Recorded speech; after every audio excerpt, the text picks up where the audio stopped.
Yeah, what's going on, people? This is Lucha V from the Wresthings podcast and we was able to get an exclusive interview from the man, Bryan Idol. You may know him from the WWN Championship match. We're going to get into a big interview talking about how that came about, what he's been doing in the meantime and before, and what his plans are. What's happening, guys? Welcome to the Wresthings podcast. It's Nafi here, joined with Delboy. I'm here. Yeah, man. We got a special guest on the line as well, man. You've definitely seen him online. Definitely been viral. Goes by the name of Bryan Idol. What's up, guys? I like that. I get a round of applause on the intro. How's it going, man? Really good, man. Thanks for hitting me up. It's good to be on your show, and I'm just chilling, man. I'm in my currently sitting in my my recliner. And I was watching some TV, just chilling. I got to go teach a class in a little while. Okay. Yeah, man. Well, like, as you can tell, we're big fans of wrestling from London as well. Obviously, we saw what happened in the ASAP Yams event, and we was like, "Yo, this is sick, man." So we like always had to look into it and see what this guy's about. We saw the show reel on your YouTube, and I was like, "Yo," this guy is sick. Like, his moveset is sick. The way he like fights and everything is sick. And yeah, man, thought, just hit you up and find out a bit more about you, man. I appreciate it, man. So like, I mean, for those that don't know, I wrestle for, in the last few years primarily, I wrestle for WWN, which is like Evolve and FIP, and a lot of the indies around the U.S. And I mean, and I have been over to your side of the pond there, and okay, sick. Yeah, I was in. That was for Fight Nation. I did. It was almost 2 years ago now. It was. I guess they're IPW now. Yeah, that's Billy Wood's company there. And but yeah, I had some good matches, man. I wrestled Chris Brooks. Oh, sick. And oh man, I'm so mad. I can't think of the other dude. Guy's been around forever, man. Johnny. What's his Johnny Storm? Man? Yeah, Johnny Storm. That guy's sick. awesome. UK legend. He is legit, dude. So yeah, man, I had a really good time when I was there, man. I'm hoping to get back over to you guys soon, man. Man, I'll be sick, man. Whenever you're down, man, let us know. We'll come and watch you, man. Honestly. Yeah, man. Well, if you got any buddies over there booking shows, tell them to hit me up. I mean, Billy says from IPW keeps telling me any day, man. He's been telling me any day for a lot of days. So I don't know. Once Billy lets you know, like, you let us know. We're there, bro. No, we'll be there. We'll be front row. I appreciate it, man. You got merch there, man. You got merch. Oh yeah, I got t-shirts and stuff, man. Sick, yeah, man. We'll support that. We'll support that, bro. I appreciate it, man. Yeah, you guys let me know. I'll get those to you. But like I said, man, just on the subject of that, real quick, man, I got to tell you, that was the first time I had ever been to England. I went to London. I went to Canterbury. I think Weymouth. I saw a lot of different places around there, and I got to tell you, man, a beautiful country, man, and I totally dig the vibe.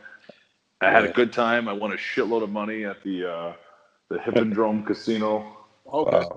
And I swear, I don't know if it was a coincidence, but I swear, dude, I'm pretty sure it was brand new.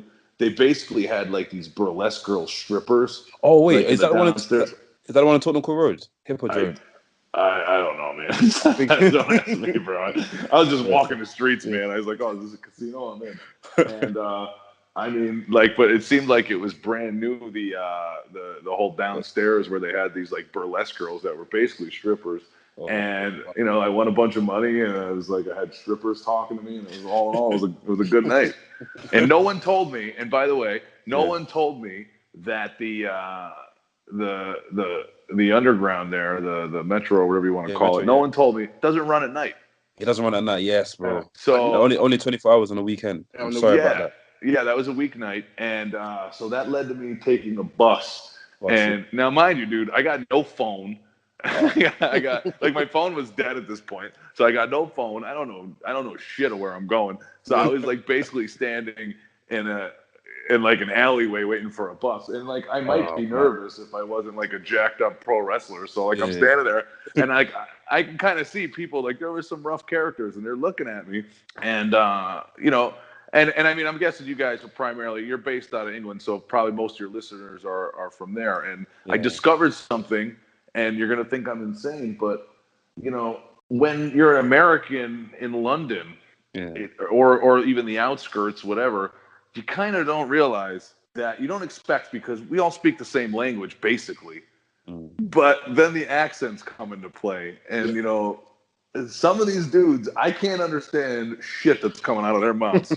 So, I mean, like, I'm like, dude, I was waiting at this bus stop and people were trying to talk to me, and I was like, and I'm from like New York City originally, man, and I'm like trying to like keep it cool, but like I don't know if they're threatening me or asking me for directions. You know what I mean? So, that's London for you, man.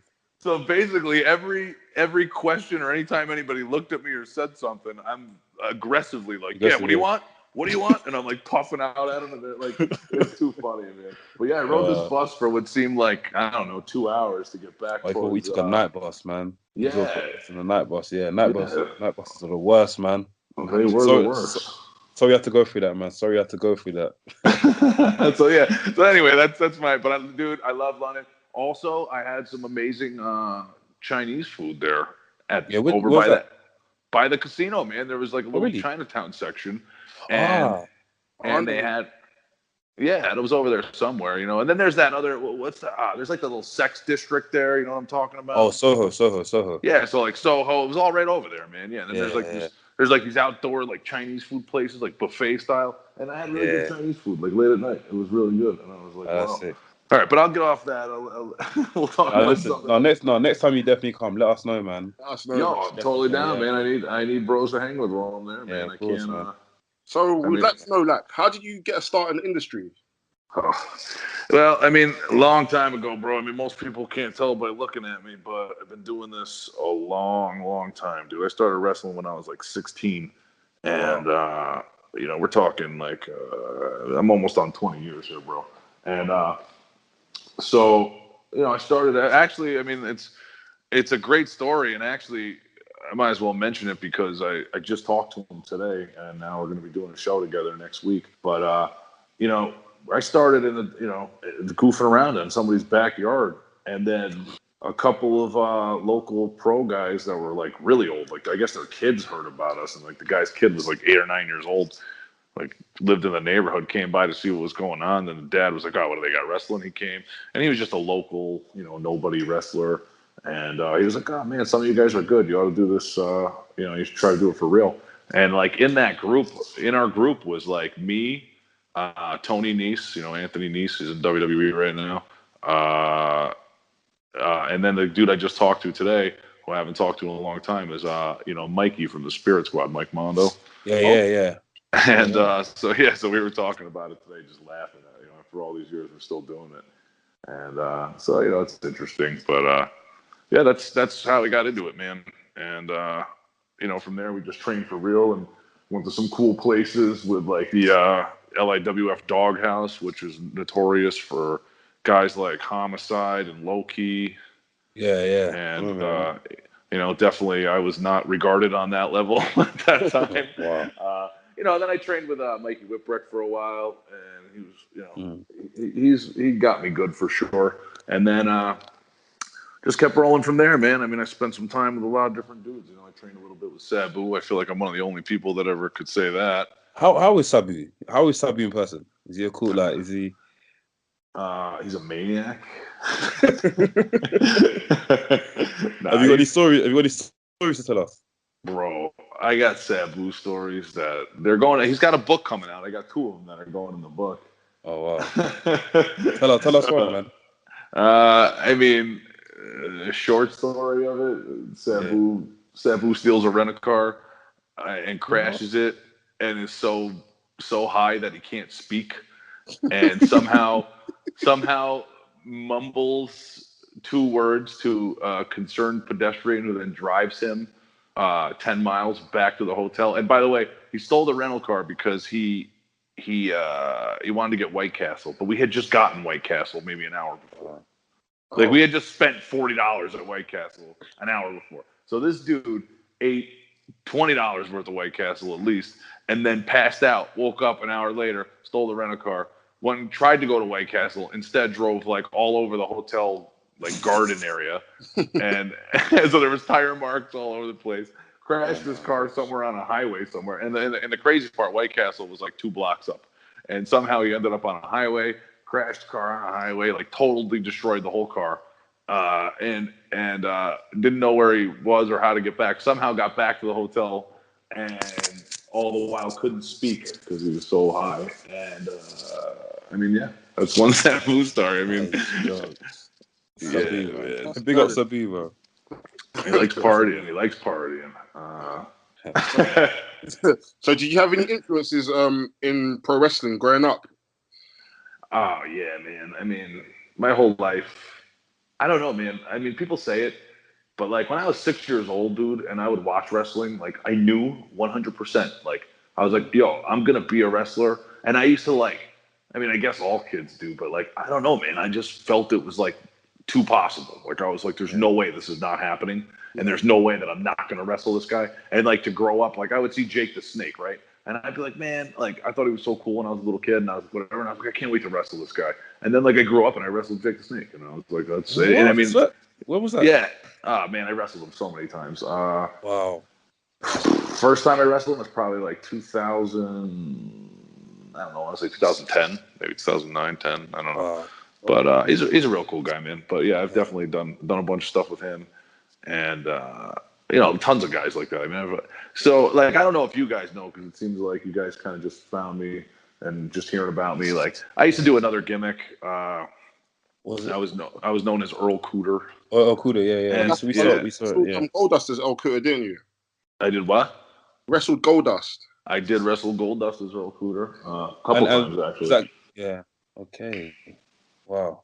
I got a pretty sick resume when it comes to legends, man. I've wrestled everybody, dude. Like, like the Hardy Boys, Jake the Snake Roberts, Sandman, Sabu, Just Incredible. You said Goldust, Bushwhacker Luke, Lanny Poffo, Bruce the Barber Beefcake, the Honky Tonk Man. I mean, the list is like I could go on, dude, for like 2 hours. I've wrestled almost everybody that's a legend. I mean, I just been lucky. A lot of times you end up on shows, and I work for some big companies like Big Time Wrestling, like even things I never thought would happen. Like I wrestled the Steiner brothers recently. Wow. Yeah, it was so sick. Like, you know what I mean? Like, and Road Warrior Animal was their manager, and it's just like you can't believe. Like sometimes you're just like, wow, this is who I'm wrestling today. So is it safe to say that you're the real legend killer? Yeah, that's it. You're the real legend killer right there. Probably not, because more often than not, I got to lose to these guys. So I'm more like the legend reestablisher, because I look really good, and they're like, oh, they beat this guy. He looks pretty good. So no, I'm not quite the legend killer, but I'm gonna give it to you anyways. Yeah, we're giving it to you, man. That's you, man. That's all you are. I appreciate it, but yeah, man. It's wild. So, like I said, I mean, for me, probably the coolest thing now, and I can finally talk about it. I mean, maybe half the people hate me. I don't know, but like, how rad is it that where I live, like, I work out with Hulk Hogan sometimes, and like, hey, oh my gosh, hey, listen, tell me this right now, bro. This is the question. This is the debate that all of us keep talking about like forever. Sure. Isn't the Hulk Hogan leg drop one of the best moves, ever? Best finishers ever. Oh yeah, of course, man. And I mean, from even a technical standpoint, the coolest thing about Hogan's finisher is anybody could take it. So like you know what I mean? Like you don't need to be. It's like if you got a guy and he's like, oh, I can't jump or I can't do this. I can't take that bump. Like anybody can lay on their back, man. Hogan's like, just lay down. I got you with the leg drop. And you can't deny that. In its heyday, the leg drop, dude. Nobody. I mean, it was completely believable. You know what I mean? And it was really awesome, man. I mean, it's a legit move, leg drop. Bryan, honestly, thank you very much, man. These guys have been cussing the leg drop, the trash move, but to me, that's one of the best moves, man, ever. Honestly. Well, so now I'm stuck on your team. So now the other team hates me. Don't get me wrong. The leg drop in its heyday was one of, I would say, it's one of the most influential moves. But I look at it now and I'm just like, what the heck? Why would anyone want to? Well, again, man, I mean, this is where we get into the technical side of wrestling, and we peel it back a little bit. And you're talking about psychology and this and that, and it was the way they built it, man. And I mean, Hulk Hogan's a big guy, and I mean, think about it, dude. Hey, lay on your back. Let me just jump on you and slam my hip down on your throat. You might not get up in 3 seconds. Thank you. I mean, it makes sense, but I was rooting for you, Brian. Yeah. But yeah, I mean, how cool is that though? Like, it's like something I wanted to talk about for the last couple of years. And like, like I start my day off, I live on the beach. I wake up and it's like, I go to the gym and like my buddies at the gym are like Bushwhacker Luke and Hulk Hogan. And like, that's my like, you know what I mean? Those are my mornings. Like, I'm like, what's up, Hulkster? And he'll be like, where you at this weekend, brother? And he'll, you know what I mean? And he'll start telling me stories. I'll be like, oh, I'm in New York today, or I'm going to New York this weekend. He'll be like, oh, I remember when I used to have to drive from Philly and then at 3 o'clock wrestle at Madison Square Garden and then drive back to Philly for the next day. You know what I mean? Always, and my leg was broke. You know what I mean? Always telling me these stories. And I don't ask, but he always tells them.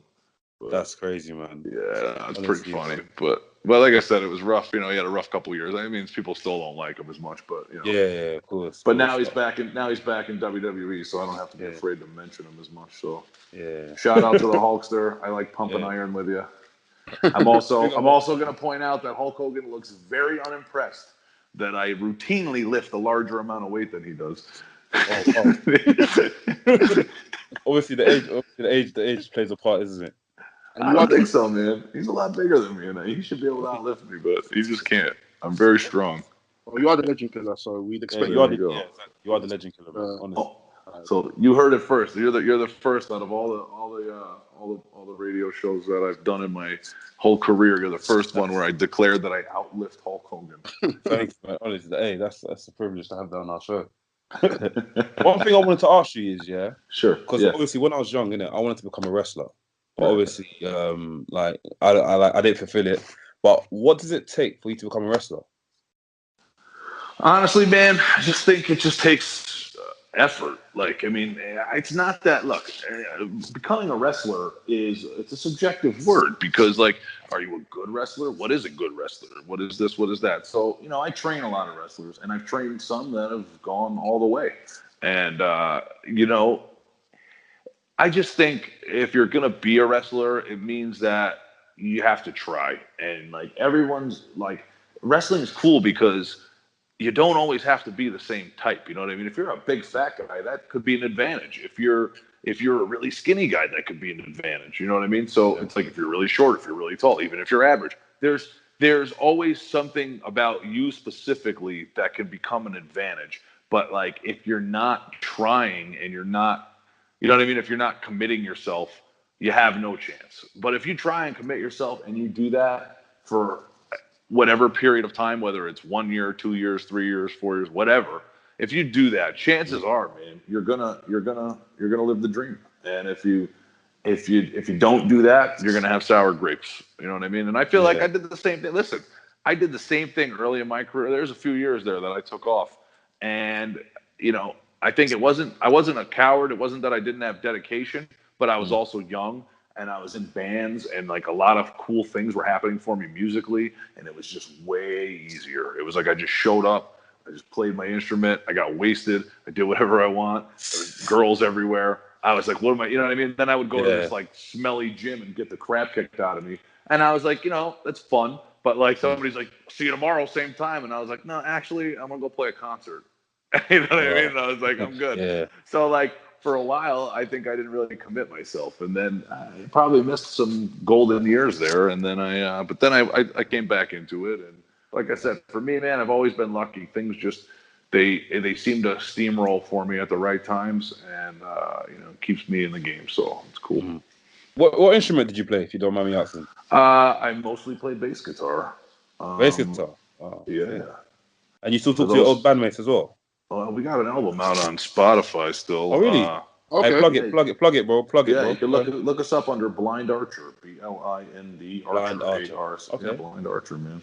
Oh, sick. I don't know. That's not really the band name we settled on, but I just think we released the album. We're not broken up, but we're we're in a hiatus, so we I think the other dude, the singer dude, just kind of slapped that name on there because I mean we definitely had some buzz, dude. Like we played, we used to play all over New York City, and like I can tell you some crazy stories, but I think that's for another day. But like I said, we played a lot of big gigs with a lot of big people, and we were like one of those bands that pretty much everybody thought was gonna make a lot of money, and then just never panned out. And we were just like, all right. And so like we never really broke up, but we just kind of went inside and started. We've made more music and we did this and that, but we only put out one album, and we put it out a few years ago, but it was done for a long time, and we were just like, all right, let's put this album out because nobody else is. So it's out there, Blind Archer on Spotify or whatever, iTunes. You can have a peek at it.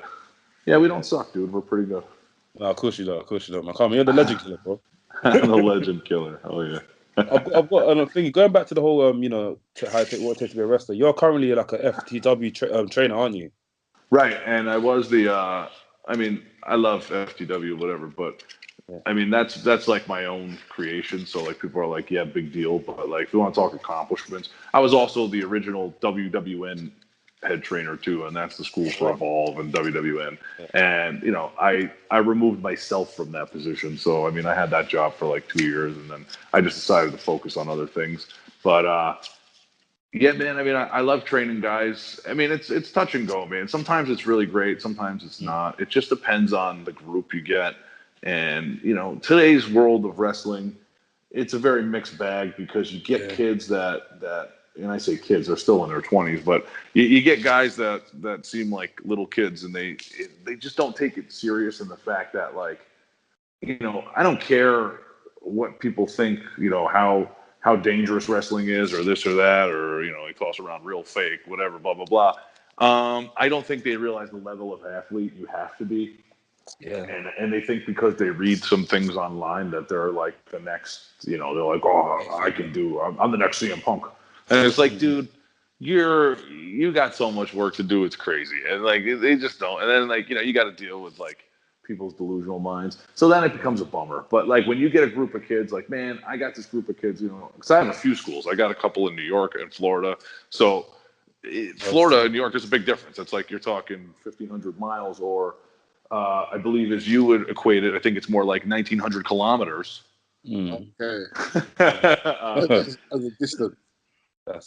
I don't quote me on that math. I'm just busting balls, but I think it's close.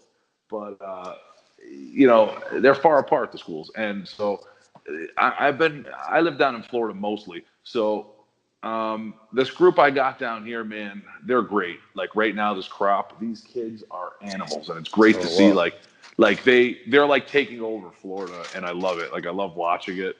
And like they got a great attitude, and they hustle so hard in the ring. It's so cool to be able to just like give them influence and bounce ideas off them. And like, you know what I mean? Even they give me ideas now. Like as I'm training them, I'm like, hey man, what do you guys think of this? And they're like, oh, you should try this and this, And I'm like, all right, cool. And so it's a lot of fun. Like in that regard, it becomes awesome. But like I said, when you get a bad batch, it's like it becomes a real chore. Yeah. But love doing it, dude. I love doing it, and I wouldn't see myself not doing it ever. Like, I mean, by the time I actually hang it up in the ring, I still think I'll be coaching and training people for sure. I mean, I think I was built for it. Like I feel like I have a really good understanding of what people's bodies can do. Yeah, and I have a really good understanding of how to make their brains click with them. Their emotions and their character click with who they are. That's it. It's pretty sick. Could you give us a few of their names so that anyone we should look out for? Yeah, man. Yeah, dude. We got Salazar. He sounds sick already. Yeah, dude. Kevin Powers is gonna be the best, man. The kid is. He's got something, man. Like I don't know, man. He's I don't know how to explain it. You look at him and you probably think I was crazy, but this dude's gonna be if he sticks it out, I think he'll be one of these dudes that people will be like, I don't know, he's not your typical guy, but there's something real special. Him, DeAndre Motion is a freak of an athlete. And he's young too, man. He's real young and he's a beast. I mean, like I said, I could name, and then like out of the New York crew, like Gabe Sky, who actually Gabe Gabe Sky was at the he did the Barclays thing with me at Yams Day. Oh, that's him. Okay. Yeah, he's real good. He's real good. Good kid, man. And there's a few others, but I could name them all day. I'm not going to sit here and name everybody, but those guys are a good bunch, man. And there's plenty more in there. There's probably about 6 or 7 other guys that are super solid that I didn't mention. But like I said, man, I've trained a lot of people, dude. I mean, like I said, I got a couple that are in WWE and Impact right now, and it's always good to see, man. I root for all of them, even the ones that I kind of lost touch with and whatever, man. I love seeing them win titles and feds, and it's like it makes me feel good because it's like I know I played a part in it. You know what I mean? I don't need somebody to jump out and pat me on the back, even if they don't. You know what I mean? I don't care. Like I know what I did, and I enjoy it, and I enjoy seeing them be successful. So it's pretty cool. Are there any current wrestlers in Evolve you did have a hand in training that you could name? Yeah, Zelina Vega is one. She's sick. Oh, sick. And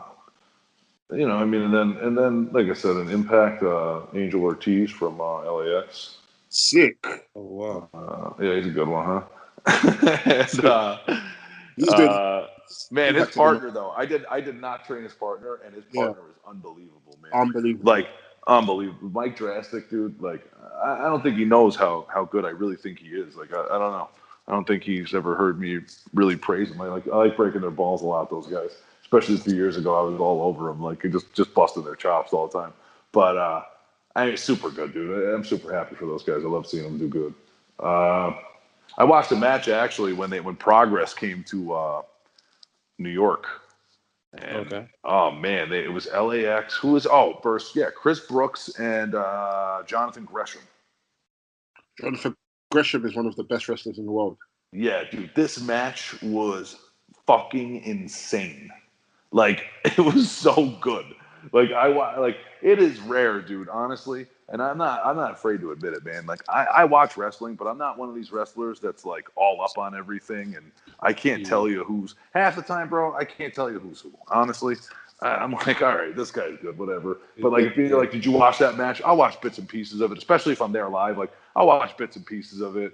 Or like, if somebody tells me check something out online, I'll watch bits and pieces. I'll never sit and watch a whole match. Dude, I was glued to my chair for that match. I could not believe what was happening. Like, it was like one crazy idea after another, and everything was perfect. And I was like, wow. And the energy and everything that was coming out of that room was just 10 out of 10. And honestly, one of the best indie show matches I've ever seen, maybe the best, was that match. And I was like, wow, this is something, man. And all the credit in the world to those guys. And like I said, not just putting it over because I had a hand in training Angel Ortiz, because it's not even one of them. I mean, Drastic, I'll tell you right now, Drastic he worked way harder in that match, because pretty sure Ortiz got hurt pretty early. But it was just a great match. Those guys were great. Chris Brooks is great. Like I said, I wrestled him. I know he's great.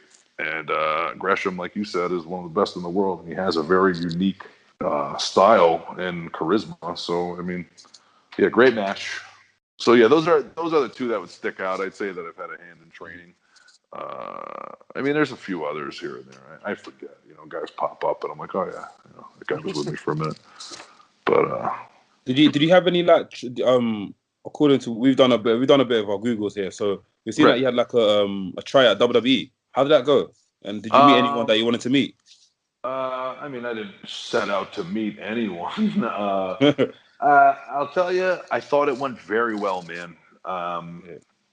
There were some bizarre things at the end, but I mean, they weren't really in my control. I mean, I'll just come out and say it, so I'm not talking cryptically. But so I had my tryout match was against Jarek 120. He's a magician gimmick. Oh, yeah, I've heard of him. All right. Good guy. Very good guy. Very good wrestler. And I understood what he was going for, because he wanted to involve his magic tricks in the match. I just don't know if the place to do that is at the WWE tryout. So I don't know. Like, I mean, I had to have that in my match, and it was a little bit, I definitely maybe threw the vibe off a little bit, or like took away from what I thought would be an otherwise really great match. But I mean, like, I dug it anyway. I just, in that situation, you just don't know what they're looking for. So I mean, I was just betting against that's not what they're looking for. is pulling a playing card out of somebody's mouth. Yeah, like that's not my deal. But I mean, we tried it, and but like I said, I mean, this is the most honest answer I've ever given. You guys know you got me in a good mood, so I'm just letting you know like it is. Yeah. But I really do like the guy, and I really was grateful for the experience, and I thought it went really well. And I'll tell you, the part that I really thought I killed it at was, it was no secret I'm not the youngest guy there by a mile, Wow. and I showed up, and I'll tell you, there wasn't many people there, maybe two, that were in any kind of shape close to me, and were performing as athletically. And I don't think it was just opinion. I think it was just evidenced in most of the drills, because I was definitely putting up, when they were counting it, I was definitely putting up some good statistics. So, I mean, I felt like it went really well. And I like I said, I feel like the door might be a little bit open. So you never know. Definitely want to see the Legend Killer in the WWE ring. No, honestly, man. Honestly, bro. Well, honestly, I hope so, man. I hope so. I mean, I'd like a chance. If it never happens, the amazing thing is with what's going on. Look at like AEW and all this. Like now, that's a whole other avenue. And I mean, it's not just like some pop up, small time thing. You got, I don't know what I mean, I assume British people know what what the NFL is and how big a team like the Jacksonville Jaguars are. We know that. We know. Right.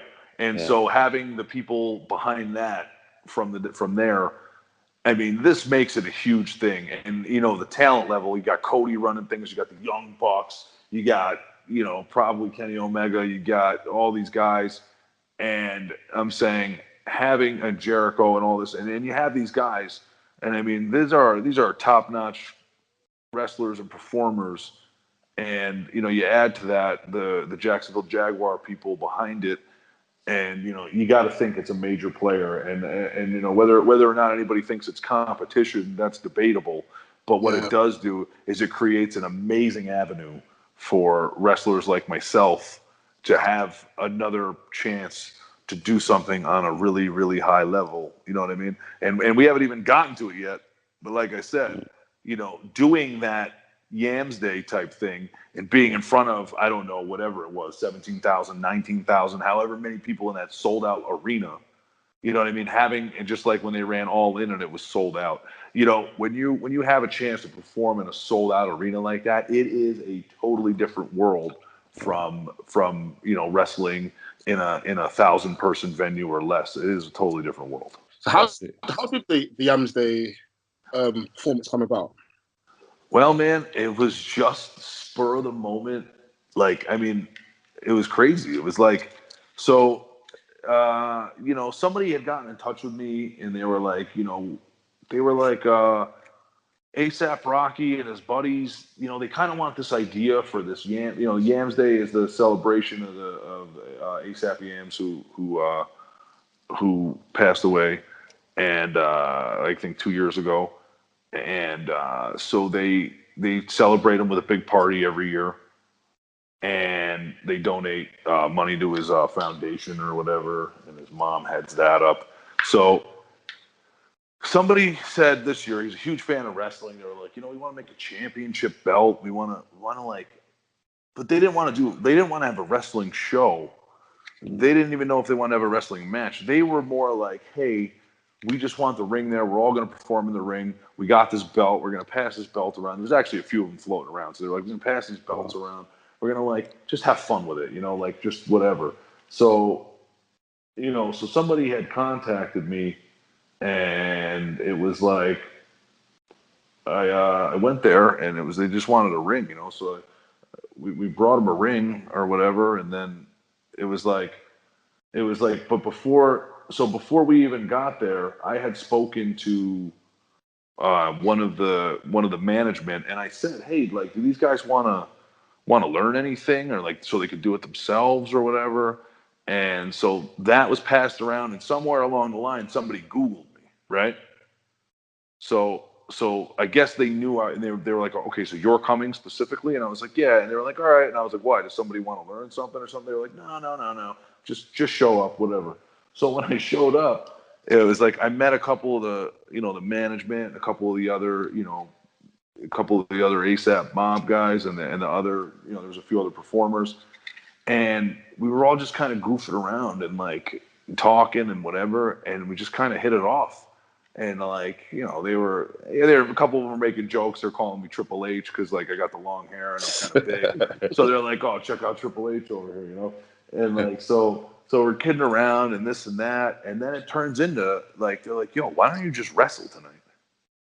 And I was like, really? And they were like, yeah, that'd be sick. They're like, yo, why don't you wrestle? Like, and like, we can, they're like, yeah, like, let's talk to Rocky about it, So I was like, all right. So like I let them handle it. Like I was like, cool, man. Like you let me know. So then they basically, came up to me at one point and they were like, yo, like you have your gear here? And honestly, it was so spur of the moment. I didn't have my gear there, bro. I was just I'm in jeans right there. So we wrestled. Oh yeah, it's just, I saw you wrestling in jeans. Yeah, I was wondering. Jeans, but it looks cool. It looks cool though. The tie looks cool. I know it totally looked badass. I know. I just happened to dress cool. What can I say? But but it was it was just jeans, bro. And they were like, hey, can you get another guy? And I was like, yeah, man. And Gabe Sky lives right over there. And I was like, let me call up Gabe, dude. Like I was like, yo, Gabe. I was like, you ready to go? And funny. I mean, just to show you the indie wrestler mentality, he was like, I'm going to go check out this other show. And I'm not going to say the other brand, but he was going to go to some show. And I was like, Gabe, are you aware that we're going to wrestle at the Barclays Center in front of a sold out crowd? I was like, are you on the other show? He's like, nah, man, but I just want to show my face. And I was like, well, that's all cool, man. But I was like, I think maybe they'll understand if you want to come wrestle the Barclays Center. So, and I don't think he believed me because there was nothing. It wasn't like, oh, so-and-so can't make it. Now you're wrestling. This was like out of nowhere, dude. So I don't think he believed me or whatever. So anyway, like I was like, hey, man, just bring your gear and get here. You know what I mean?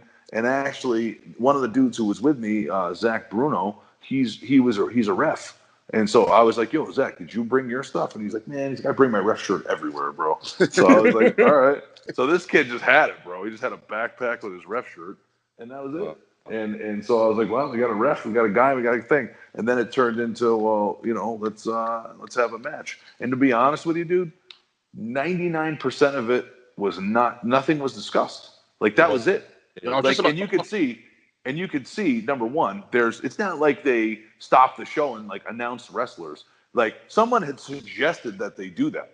And like I remember, like this is all, I mean, dude, this is in the same 5 minutes that all of this got decided. We're standing by this ring, which is by the sound booth, which is where one of the production people are, that they're dictating. Some of the performers are like, who are like the guys that are performing / like organizing the order of things. And he's like dictating out loud. And he's like, yeah. So blah, blah, blah. Then the wrestlers will come out. Bryan Idol will do his thing, blah, blah, blah. But then like so-and-so's rapping and this and this and this. And like, I'm like politely trying to listen, to what they're saying, because I'm like trying to, so I know what I got to do. You know what I mean? Like, I'm like, so somebody's like, not telling me later, I told you when so-and-so's on, you need to be ready. So I'm like trying to just be professional and have that already. And then like, I came to realize that, because they were like, oh, maybe we'll all talk about it, blah, blah, blah, blah, blah. Nobody talked about nothing, dude. Like I was standing there fully clothed until 2 minutes before I hit the ring. Like literally somebody walked over to me, a lady that I had never seen the entire day, was like, hey, aren't you supposed to be wrestling? And I was like, yeah. She's like, so are you going to wrestle? And I was like, yeah. She's like, well, then you better get to the ring right now. You know what I mean? And I was like, what? There's like 30 people in there. And she's like, yeah, go ahead. And that was it. She's like, go. And she's like running in front of me, like looking at me with wide eyes, like I'm crazy. Like, are you coming or not? And I'm like, okay. And you can see it. Like there's video. I don't think it's out yet, but like I have it. I'll eventually put the whole thing out.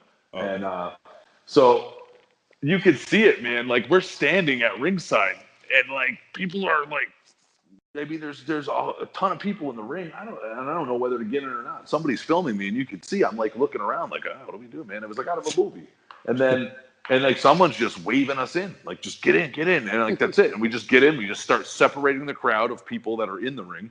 We square up and we start having a match, and people are all in the way, jumping around. I mean, dude, there's a moment where Gabe goes to hit me with a super kick, and one of the dudes is jumping like around like a jumping beam, like he's about to jump in the way of the super kick. Like he's about to get super kicked because he's too excited. You know what I mean? So I mean, it was chaos, man. But like, it was a great match, and like I said, dude, completely on the fly. And I won the ASAP title, and again, I won the Yams Day Championship, and again, no one talked about this with Rocky. I turn around and I'm celebrating, and I see Rocky turn around, and I look at him, and I like, he kind of like had his hands up, so I was like, yeah. And he turned the other way, and I turned back, and he's standing in front of me, kicks me in the stomach, and gives me a stunner. And like, I can't tell you, I'm not BSing you, man. I swear that we did not talk to him about it at all. Wow. You could tell the excitement. You could see that. Yeah. So round match. Yes, it was completely real, bro. What would you rate the stunner out of 10? It was pretty good, man. I think from the long angle, it looks a little bit more like people were saying. It looks more like an RKO. But from the angle that I've seen, like the in-ring angle, like you could see, like I definitely take it on my knees first, and he definitely lands flat on his butt. But like he did it with so much like force. I mean, I don't think he's ever done one for real in his life. So when he did it with so much force that he sat down really hard. So like when we hit the ground, we both went straight down. Because it was like he really, it was real, bro. he really gave me a stunner. It was not like a soft, like he yanked down on me with everything he had, man, and like it was real. So, are you willing to defend that championship against any other rappers? Yeah, man, and it's something that might happen. So against Soulja Boy, it could happen. It could be Drake. It could be Meek Mill. We don't know. That'll be cool. It could be Rocky, dude. I mean, listen, ASAP Rocky. I owe him. He gave me a stunner. You know what I mean? Like that's the start of a new feud, fam. That's the start of a new rivalry, man. It could be, dude. It could be. Don't be surprised. So I mean, like I'll tell you right now, I'll challenge him right here. I'm saying, ASAP Rocky wants to fight me for the belt, we'll do it. Legend Killer versus ASAP Rocky. I'd watch that. I'll watch that. Yeah, of course. I think a lot of people would watch that, bro. I mean, you call it a hunch, but I think it would be a very big deal if I did something with ASAP Rocky for the Yams Day title. I could see it being a thing. So that'd be sick. I was going to talk about his big match coming up. So you've got a big match coming up against JD Drake. Right? Yeah. Man, everybody's talking about this one. I'm gonna have to really go hard, man, because normally nobody knows what matches I have coming up. But you're like the second person on an interview even to pull it up, and I've been getting messages about it for like the last 2 weeks since I put out that promo. But yeah, so it's me and JD Drake for the WWN title at FIP on this Sunday. Well, that's Royal Rumble. The time when Royal Rumble's on as well, isn't it? Yeah, are we on Sunday? Jeez, maybe it's Saturday. Yes. It's Sunday 27th. Yeah, see, man, far be it from me. So WWN's running against the Royal Rumble. So if you're not watching the most watched pay-per-view besides WrestleMania, check me and JD Drake out at the Orpheum in Tampa. When you win, which you will, make sure you give us a shout out at Wresthings. I will, man. If I pull this off, I will be the first to you'll be the first name I drop. I'll do it right on the mic. But man, I did not know that they're running against the Royal Rumble. That's brilliant. Going back to the whole ASAP Rocky thing. Sure. Did you know about ASAP Rocky's music beforehand? Do you have a favorite song? Here's what I'm gonna tell you. Oh my God, do I have a favorite song? Huh. All right. So let me just put it like this. So my little brothers, we and I've helped them too. Like, I mean, I pretty much taught them all the things they know about music, and so my brothers Mike and Danny, they produce, especially Mike produces a lot of He goes by Mike the Mix, and he produces a lot of, and not even just produces, but makes beats for a lot of bands like Johnny Craig, Kyle Lucas. You know, I mean, there's a whole bunch more, man. I just forget, but like he's done some pretty big tracks, and you know, so he does a lot of hip hop stuff. And you know, even on some TV show he works on, and he does the music for it, and it's very hip hop based. And so especially Danny, the younger one, he loves ASAP Rocky and like all these dudes. And like, so I'm saying my favorite song is the one, it's got Drake on it and a bunch of dudes. It's called Fucking Problems. I fucking problem, yeah, him, Bro. 2 Chainz, Yeah. Kendrick, yeah. Oh my god, dude! Could It's a that classic. song could it be any better? Yeah, no, it's Yeah. legit. So yeah, man, and you know, like I said, I was definitely already digging his stuff, and I knew who he was, and like, you know, what I didn't know, I'll tell you, man, what I didn't know is that they were all as cool as they could be, man. Like, you know, like you ever just like meet people and like you just hit it off right away, and you're just like, damn, like there's just an energy there, and you're like, man, this dude just sees things like I see things, and like everything's cool, and like that's how it was, dude. And it was like, you know, up until he stunned me and almost broke my neck off. I would say we were on that wavelength. So yeah, you know, I definitely dig the music, dude. And let's call it like this. I respect guys that are total like badasses, and let's just talk about some of the women that ASAP Rocky's dated. This guy dated Iggy Azalea, Kendall Jenner. He's got a new girlfriend, I think. I don't know. Man. This guy, bro, this guy. I dare say he's probably the only dude that can get as hot of girls as I can. So, Bryan Idol. Bryan Idol, man, the legend killer. So I am. So no, go finish. I didn't want to. No, I'm just saying. I'm impressed. I'm as impressed as you could be with that guy, man. He is legit. So I want to ask, do you have like a favorite hip hop album that you enjoy, or the current stuff? I'm not the craziest about, man. I like the classics. I love Tupac, man. You know, I love the song. I always love the song "Hit 'Em Up."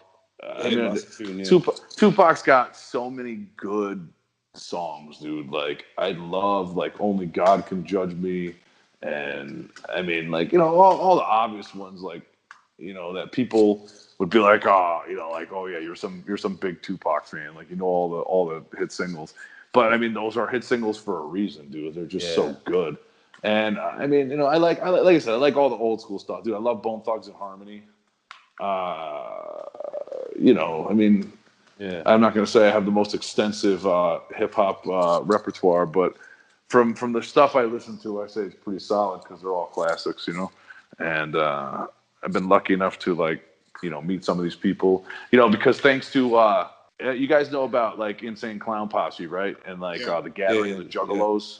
Yeah. Okay, so Kevin Gill is the guy that was running Juggalo Championship Wrestling, and Kevin Gill does a lot of organizing also for the Gathering of the Juggalos. So he's brought me there a bunch of times to work, and you know, he's awesome. And because of him, dude, I got to meet guys like Coolio and like, you know what I mean, like hip hop legend Bone Thugs, like, and like I said, man, I couldn't have done it without Kevin Gill. So, you know, he's the man, and awesome wrestling commentator, by the way. Wow. And you know, I think he's done live commentary. I think he did one of the translation ones for New Japan. He does. He did the GCW Spring Break ones. He does. I mean, he does live commentary a lot of places. Super cool, man. He once hosted a Bachelorette glow themed wrestling party with me. Oh wow! with a bunch of old ladies, and it was amazing. Oh, wow. And we had a lot of fun there, man. But yeah, KG is awesome, man. Kevin Gill, pretty cool guy. The question here we've got here is that what match of yours would you recommend to a first time viewer? You know, I would just say go with something new, man. You know, there's one. It's short, and like I'm big on like just brevity. Like I don't need you to watch me put on a clinic, man. I mean, if you were like, okay, what's a short, fast introduction to like who I am or like what my deal is? I like me versus Darby Allin because it's like a 5-minute match, whatever, and I get a bunch of cool moves in, and I look cool. So, I mean, that's a good way to be like, hey, who's this dude? I also mentioned it before, and I don't like the gear I'm wearing because I just started doing the character, so I didn't quite have my outfit together yet. But I actually really liked that match I had with Chris Brooks, and like I said, that was I believe the Weymouth Pavilion. Wow. Dare to Dream maybe was the show, but it was again Fight Nation. That's on YouTube if you type in Bryan Idol versus Chris Brooks. Yeah, I'll check that out. And so the Darby one, Chris Brooks, and I just had one that I put up there, and I don't think they're supposed to be up there, but I don't really care. What are they going to do? Yell at me? So I put up a couple, and I got one with Snoop Strikes that's dynamite, I think, and that one is a very well-rounded match where it's very back and forth, and we get a lot of cool spots in, and it all makes sense, and the ending is pretty cool. And I really dig it. So I would say those three matches: me versus Snoop Strikes, me versus Darby Allin, me versus Chris Brooks. You can't go wrong with any of those, except the Chris Brooks one. I am wearing shitty-looking trunks, but you got to give me a break. I just started doing the gimmick, man. I didn't have my gear made yet, so it was like I was going to England. It was like, what am I going to do? I need trunks, so I went with the white trunks, which I liked. They just didn't fit great, but. You know, and now that I wear pants, I don't ever want to go back to trunks. I mean, I look good in them, but I like pants, dude. They're more rock star. I'm a rock star. I need pants. Okay. No, you might as well go ahead because mine's like a rap. Oh, you guys are fucking English gentlemen over here. Trust me. No, you insist. I insist you first. I was gonna talk to you about. Apparently, you was in the Wrestler. I was in the movie The Wrestler, bro. Yeah, that's sick. Talk to us about that. Okay. Oh, and actually, this was totally crazy. So it's one of those things. One day, somebody, the guy's name was Evan Ginsberg. I guess he was an associate producer, is what they titled him as. Yeah. So I had maybe just started the FTW company. This is 2007, and I had just been coming back to wrestling. So like we're like 6 months into a comeback where I've been out of wrestling for maybe 3 years. Where and I was like, all right, it's time to wrestle now. And I get a call one day from Evan, and he says, you don't know me, but somebody gave me your number. He said that you started this company and that, you might have some access to some guys. And I want to tell you that they're doing like an open casting, wrestlers. And so they want you all there. They want you, and, they're doing some parts in this. Would you like to go? I'm like, sure. And he was like, would you like to bring some people? And I said, sure. So, of course, I call up all my buddies, and I'm like, who wants to go? Half of them are so jaded because it's pro wrestling. They're like, yeah, dude, we're not doing this shit. So imagine, like, I can name, like, 3 or 4 people that just passed on it outright. We're like, we're not even going, right? So, anyway, so we went, and I actually had my brother with me. He's a wrestler. And so we went, and, we read the parts, and we actually made very good friends with Ron Killings that day, by the way. Sick. It's awesome, dude. It's been years since I've seen him, but we had a blast with him that night. But so we all went. We did the audition, and it was the kind of thing. I mean, truth be told, tell it in the most positive light. But like the truth is, so after the audition and everything, they agreed that they were gonna, give me a part in the movie. And they were, a little known fact behind The Wrestler is they were very interested in Sabu. Oh, really? And nobody at the time could find Sabu. Lo and behold, I was like training with him off and on. So like he would come stay with me. We'd go work out at my school, blah, blah, blah. So he was currently at that moment in Mexico. He was like MIA for Impact or TNA, whatever you call it. So he was like almost basically hiding out in Mexico, working shows. And so he flew back. I told him, listen, man, you got to get here. Like, this is real. And I told them they were offering him a lot of money if they wanted to use him, And so, they ended up giving his part to Ernest the Cat Miller. So Sabu came and he read for the part, and they just decided he wasn't right for it, even though they technically based the idea of the part on Sabu. And the proof is, if you watch the movie, so when you go to audition for a movie, you have to read your sides, So they slate you and you read your sides and you go in a room basically and you say your name into the camera and then you start reading the part. And they film the whole conversation they have with you. Like they'll ask you, you sit down and they'll be like, hey, what's your name? And you'll be like, oh, how you doing? And they'll just chat with you and they'll ask you questions, right? Just to kind of get a feel for you. And it's all recorded. So first thing Sabu does when he sits down in the chair there, the guy goes, Darren Aronofsky looks at him and goes, I was like, oh man, what's that scar on your arm? And he points to Sabu's bicep, and Sabu, he's very man of few words, and he's like in his deep voice, he's like, it's a barbed wire match with Terry Funk, blah blah blah, right? So if you watch the movie The Wrestler, Marissa Tomei asks Mickey Rourke what happened to his arm when he's in the strip club, and he goes, it's a barbed wire match. Wow. Me and Sabu lost our mind when we saw that. We were like, oh my God, dude. Like they just stole that right out of when you sat in that chair. Like it was too funny, bro. Like they must have showed that scene to Mickey Rourke. They're like, just say it like how he did. Like just don't sound like he didn't sound proud of it. Like it wasn't like he was like, this thing, I got it in a barbed wire match. He was like very like, this.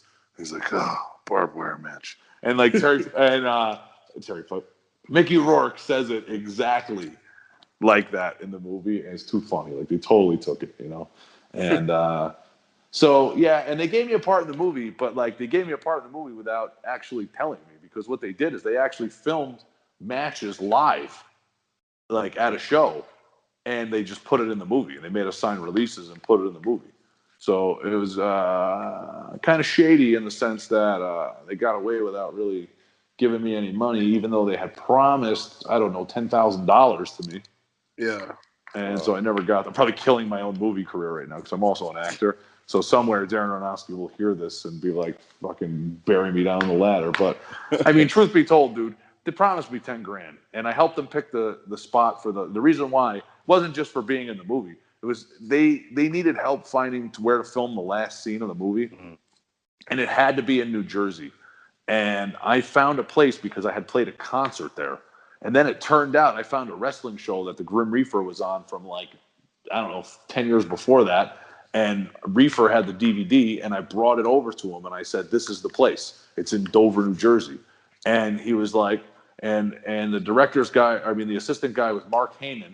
And he said to me, okay, we'll talk about it. And then he sent me an email like a week later and said, no, we're not going to use that spot, blah, blah, blah. And then the last scene of the movie, what do? They use that spot, and there's an ROH show, and that's the scene where, he jumps in the ring and it all goes black. So that's, I picked that building, and I never got my $10,000. I was in the movie The Wrestler. The rest of the experience was really cool. I still wouldn't mind if Darren Aronofsky would like to mail me a check for $10,000. I would sure appreciate it, because that's what was promised to me. And if not, whatever, man, I'm doing just fine. But, you owe me $10,000. So. That's crazy. So, have you done any other acting roles? Oh yeah, man. So I had taken a break. Man, I like to focus on, things at a time. And when I got back into wrestling, I kind of stopped with the music, and not because there wasn't anything going on, just because I was like, okay, I want to try this. I want to really focus. So I went back to wrestling. I gave it my all. I've been giving it my all. And it's only been until recently where I was like, okay, man, like I did the WWE tryout, and I'm like waiting. And I'm like, okay, so this year I got back into putting myself out there for acting. And right out of the gate, I got cast in a Richard Grieco directed horror movie. You guys know who Richard Grieco is? Richard Grieco, let me see him. He was like the other Johnny Depp in the 80s. Like he was on 21 Jump Street with Johnny Depp, and they were like the two hunks. And then he was like in a couple action movies back in the 80s. Richard Grieco, yeah. Man, I can't think of that. But he was, man, what's the name of that movie? It was great. He was like a high schooler. Oh man, I can't think of it. I think it took place in England. Fuck. What movie? Oh, If Looks Could Kill.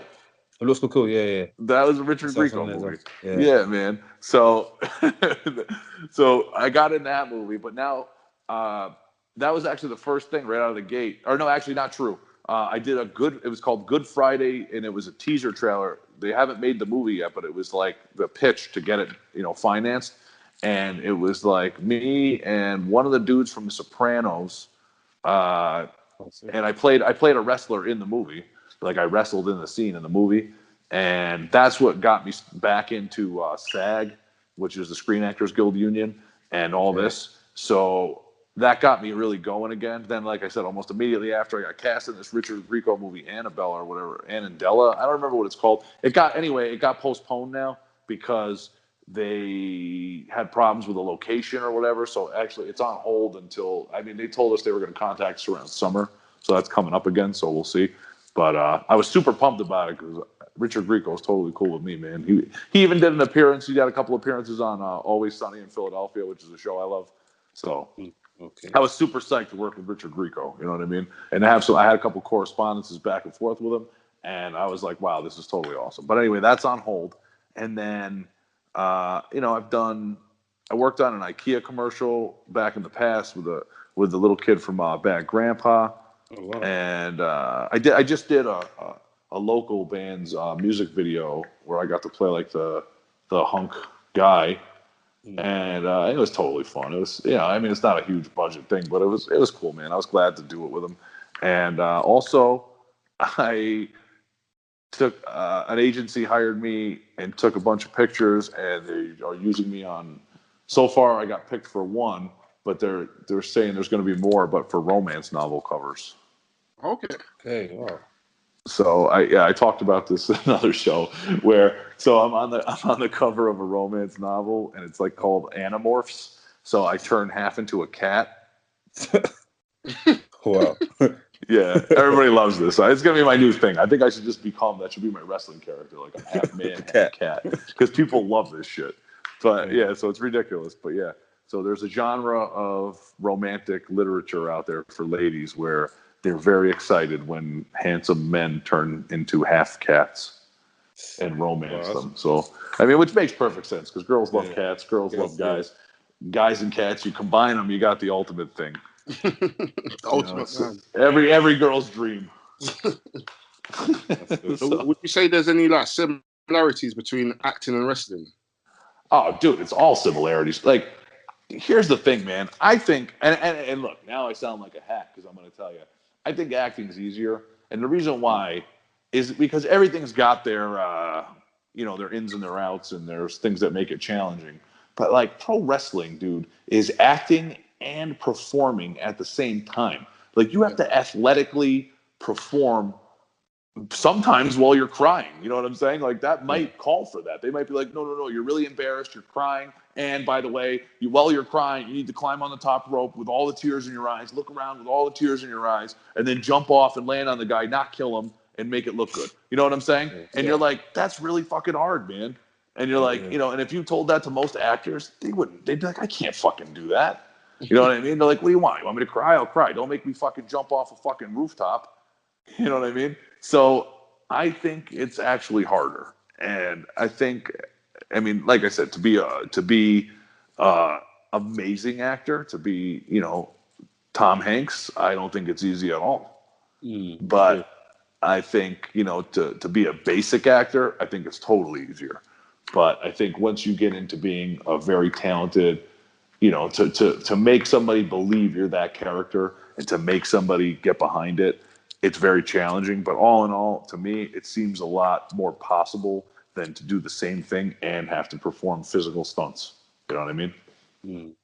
So I'm gonna say wrestling. I'm gonna say wrestling's harder, bro. But they're both related. It's both performance art, and it's and I think that's what makes it special is the people that really are talented at the acting aspect and the entertaining aspect. I think that's how you become the best. Okay, if you talking about the whole performance and stuff, who would you say is the best? Who would you say was the best ever wrestler you've ever seen perform? I mean, that's tough one, isn't it? It's really hard, dude. I mean, there's so many times where this particular performance, but my list of the greats are probably no different than anyone else's, dude. I mean, it's just different things. You want to talk guys who could speak and who could make you feel things with their emotions. Jake the Snake, Roddy Piper, guys like that. Then you go into guys who had all the skill and the look, like the Triple H's and the Macho Man, and like the Bret the Hitman Hart, and like I said, then the guys that are just all charisma and just like something special. You look at a Shawn Michaels, So it's really hard to just pin it all on one guy as a total package. And then when you start to know about wrestling, you learn things like the guy that always blew me away. And I mean, people know he's good, but like I named all these names and I didn't name them, and I'll tell you, he's every bit as good as all of them. Mr. Perfect. Mr. Perfect, yeah, Kurt Hennig, yeah. Absolutely. Yeah. Absolutely. Ridiculously good, dude. Reed. Proper sick. He was a total package. He had it all, man. And he was just at a high level right up until when he died. And, so like I said, it's a really hard question to put that in, because there's just Ultimate Warrior is not the best wrestler ever. It never would. Like, if you rate him on that scale, he's a 0. But when you're a little kid, we're out looking like how he looks and doing who's better, you know what I'm saying? So it's really tough. It's really tough, man. They're all the legends they're all legends, man. And so I don't know if there's a such thing as the best or whatever, but there are. I mean, it's unique. It's all the same. The guys that are that good are all the ones that put their heart and soul into it, man. And if you do that, that makes you the best, I think. So the answer is any one of those who think to that, those guys are the best. Okay. Yeah. I want to quickly ask you a question. I'm not too sure if you still watch WWE or whatnot, but in terms of the women's division, I want to know, who do you think is the sexiest wrestler? I know if I go with vintage, because I think if you said pick the one that I was most blown away by consistently, but yeah, Trish Stratus was one that I always was impressed by. Yeah, Trish Stratus, yeah.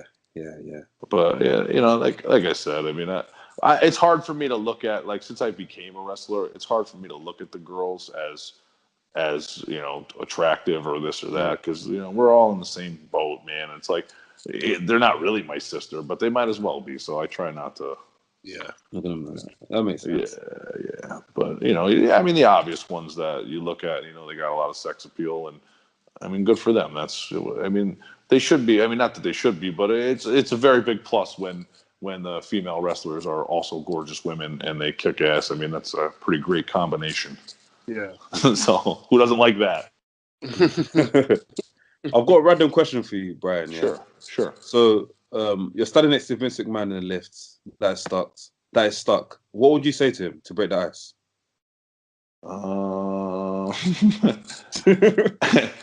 I would say, if I get you out of here, can I have a contract? No, I don't know. I mean, I think I know a way out, but I'm not going to tell you unless you give me a deal. I mean, what is there really to say? I mean, it's a tough question. I mean, I guess I'd just start talking to him, and I'd just be like, so you're Vince McMahon, huh? And then, I mean, you go from there, really, and be like, well, I'm also a wrestler. I guess, so the first thing I would say is hi, but maybe I would just look at him and say, how you doing? Bryan Idol, pro wrestler. And then he'd probably look at me and be like, Vince McMahon, I don't give a shit. I think Vince McMahon will like you, man, honestly.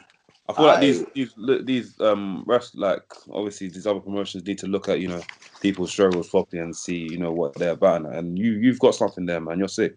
I appreciate it, man, and like I said, I hope I get to have a conversation with him in the near future, because I agree with you, and I think we are like-minded where it counts, and I know this, man, and everybody could say this about themselves or whatever. But I honestly can tell you, man, from the way my life has gone the last few years, I am 100% ready to contribute to any company that is legit, on a high level. Like, right now it's the WWE, and I mean, if they put me there tomorrow, I'd be ready. I'm not saying that they don't want to teach me things differently or whatever, but I'm saying, like, I can adjust quickly. And like I said, if push came to shove and you had to put me out there on Monday Night Raw tomorrow, put me out there on Monday Night Raw tomorrow. I'm totally ready, dude. That's it. Totally ready. That's it. Nafi, what would you do if you're stuck in the lift with Vince McMahon? Yeah. Flip. I'll say sign Bryan Idol, man. Sign my guy Bryan Idol, and make me a manager. And that is the best, and that is your best bet of anything you could say. Yeah. Honestly, bro. I recommend make me manager. I recommend you write that down, and I recommend if that happens, that's what you do. Yeah, exactly. Anyone in that position. Last one, Bryan Idol, before we go off. So if you were to have a dream match with any wrestler ever, dead or alive, who would it be? Oh man, I mean, how could it not be Hulk Hogan? Can I wrestle Hulk Hogan, please? Thank you. Oh my, hey, listen, Bryan, listen, bro. Like honestly, like you're my friend today, bro. I like it. You understand? You're doing well for me, fam. Like all these guys were cussing me. Hulk Hogan's one of the best wrestlers, man. Honestly, man. Yeah, go on.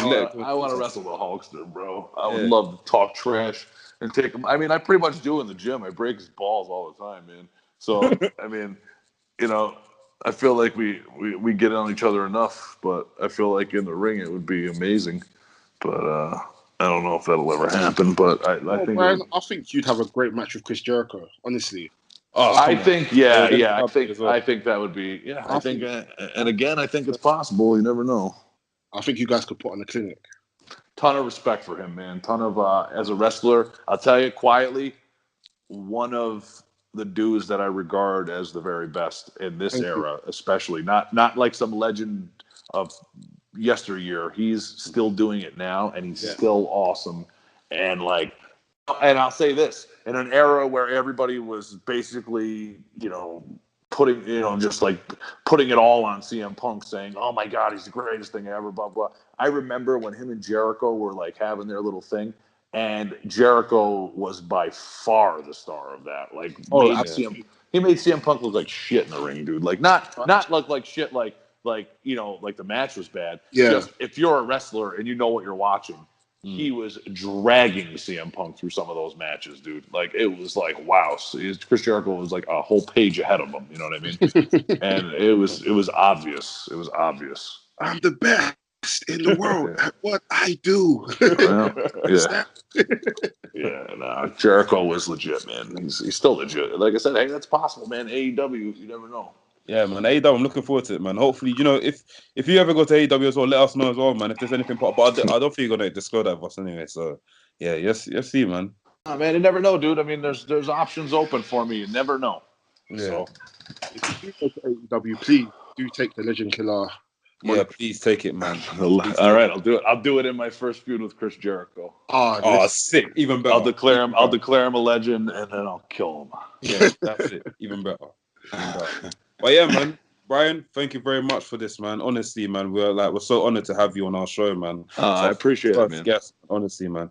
Is there anything you want to shout out? Any plugs you want to do, or some sort of that? Man, just check out, every now and then. Pop your head over to ftwwrestling.com, see what's going on over there. And, I mean, that's it, man. Just, I don't know. I've already said KG's the man. I mean, that's it, man. Shout out to you guys, man. You guys rule, man. Plug your show. Yeah. Send me all the links. Let me do what I can for you. When's the full footage of the Yams match coming up? I'll be releasing it in bits. There's some stuff happening, so you'll see. So let's just see how that all shakes out. But it should be exciting to watch it unfold. Yeah, man. Seeing it, man. Look forward to seeing it. Well, yeah, man, guys. We're going to switch places for a sec. Is there any questions you would like to ask us? Nah, man. I don't know, man. We're good. And my question is, man, we're going to party when I get to England, right? Oh, definitely. Absolutely. All right, man. Well, I'll be there. So, like I said, as soon as Billy, there you go. There's my shout out. Shout out to Billy Wood. Get off your butt and finally book the dates and get me back over there. Yes, man. And, yeah, man. And get me in this IPW and let me come hang with my bros. Well, yeah, man, guys, that's been Wrestling's podcast with Bryan Idol. Bryan Idol, keep shining, keep doing your thing. Hopefully we'll meet one day in London, man. I think so, bro. Let us know, man. But yeah, we're out. Peace. Thanks again, guys. Good night.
you please shut the hell up?